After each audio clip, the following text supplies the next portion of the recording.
So what I was saying was, I was going to ask you, right? Mm-hmm. You'll have some people here saying, look, we're in Stato. Mm-hmm. There's tens of thousands of colleges, everything from community college to Ivy League. My kid is going to go to college Mm-hmm. somehow, right?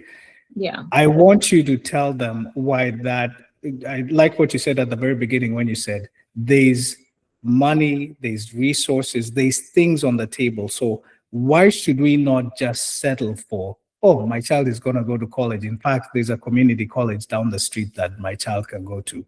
Why Yeah. should we not settle for that? Especially for kids who are very high potential, and by high potential I mean the Chelseas of the world and the Zuris of the world, who their transcripts are always full of A's. Match that. Don't let them peak in high school and that becomes the end of it, because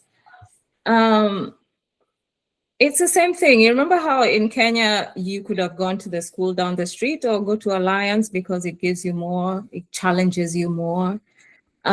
You're with a cohort of students who are, you know what I'm saying, engaging in the same wavelength, if you want to say.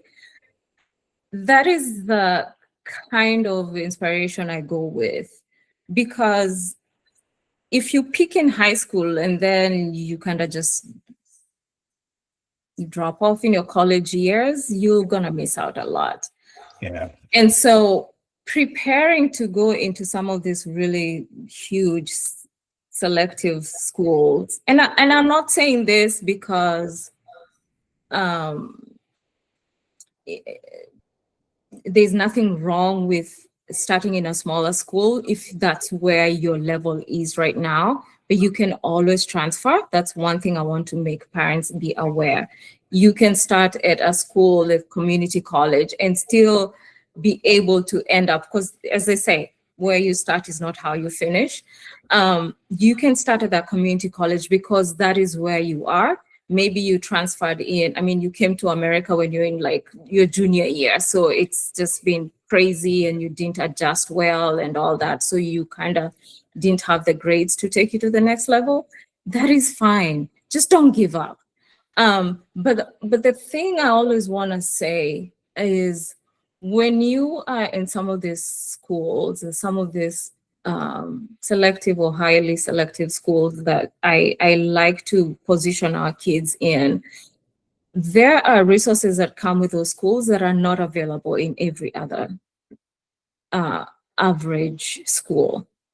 And so if you're used to being the one who's challenged, if you're used to being the one who takes extra classes and extra courses and extra advanced level rigorous classes, then that's a challenge you're going to meet at some of these schools. The GTs of the world, the UGAs of the world, you know, you can name it, the Ivy League. So, but beyond that, the networks and the connections that you get from such schools is what is going to carry you into the next level. It's not just going in for the 4 years. You're now setting yourself up for the future, right? That person is the one who's going to have a startup and they're going to hire you, or you're going to go and he has the VC funding for something that you want to start up with, or they are the ones who started their internships early on, so they have I mean, there are so many advantages to networking early and having those connections in some of these big schools. And let's face it, there are some school names that just open doors. It's just period. It's non-negotiable. If you come in and say, I went to Harvard, you know, it's like President Obama when he stands and everybody says, okay, we know where he went to school. So we already know he's smart. And whatever challenges that they're going to face in their workplace, they're used to the rigor, they're used to the challenge, they're used to working in those projects, they're used to collaborating in teams like that push them, you know. If you're talking about study abroad programs, Zuri went for study abroad. GT has a semester study abroad program in France. And she came back, she told me, Mommy, I visited like, I don't know, 13 countries and I don't know how many cities and all that. When else do you get a chance to do that? And it was paid for.